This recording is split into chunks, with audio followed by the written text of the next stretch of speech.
Hello, my name's Jake McKeown. I'm doing a book review on the sonic boom. This is a book that I would definitely recommend to others, and let me tell you why. The book starts out with Sarah Cherman, who has over 25 million views of her video on YouTube, with her turning on her cochlear implants and being able to hear for the first time. Full disclosure, I work in the hearing industry. I'm currently inside a sound booth. A little claustrophobic, but no sound is getting in, and none of this sound is going out. There's a lot of sounds that are talked about in the book, from the sounds of the Apple computer starting up, to the Chili's sizzling fajitas, to the ice cream truck that you remember as a kid, all the way to the Mustang Bullet of how it sounds when the engine is started. You have sounds like squeaky shoes that can deter or tell a story, in the story of the Green Mile in the movie, as well as sounds that are used in warfare during the Normandy invasion, of when sounds were recorded to throw off the enemy.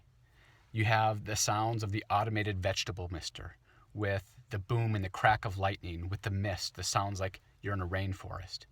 Also another grocery store experience of Jungle Gyms in Cincinnati.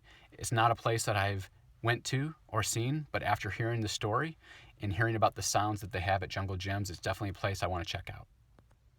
Chapter 4 talks about the sonic branding with NBC, who doesn't know those notes, as well as the branding of Beats. They might not have the best sound, but they are branded as the best when they have the users and the owners that endorse those products and the cool and the hip factor. Other songs that weren't talked about in the book that are definitely cases of sonic branding would be everything from the MGM's Lion Roar to the song Sweet Georgia Brown that are used by the Harlem Globetrotters, to the Tetris game, to Intel's 5-note ding, to Dope by Homer Simpson. Another sound that didn't make the 17 top list was a recent sound by an insurance carrier. No, that's not chicken parm, you taste so good. It's nationwide, you're on my side. In Chapter 5, we get into rethinking possibilities with AT&T and their dynamic sound that you recognize on every commercial in every store that you walk in.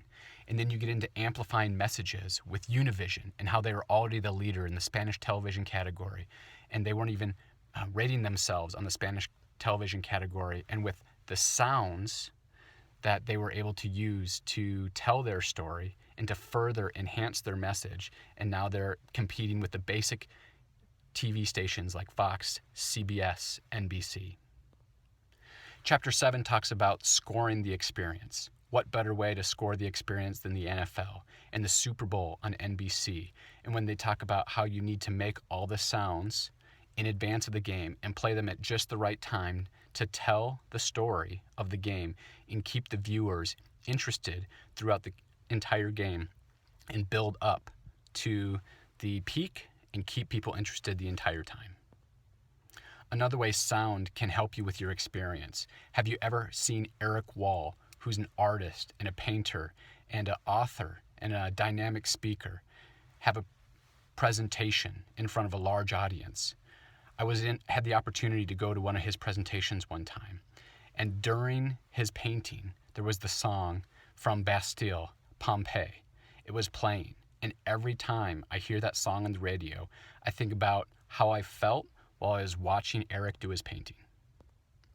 Chapter 8 talks about creating boom moments every day, and there was Sarah, who wanted to get a job and had tons of interviews at the right companies, and she had the right experience. And she couldn't get the job that she wanted. And after working with quantified impressions, Sarah was able to change the way her voice sounded to be able to have a sound that those employers would want. And the last chapter talks about hearing around corners. Hearing, maybe it's a fingerprint in the future. Maybe it's a password. Maybe it's the personal sonic triggers that follow all around us. And how would we do that? In my industry, I think about hearing aids, something as small as this that can fit right behind your ear, that you would be able to hear constantly your iPhone, your television, the sounds that you want to hear, the sounds that you should hear, and maybe even the white noise to set you apart so that you're not hearing the sounds that you don't want to hear, just like I am here in this sound booth.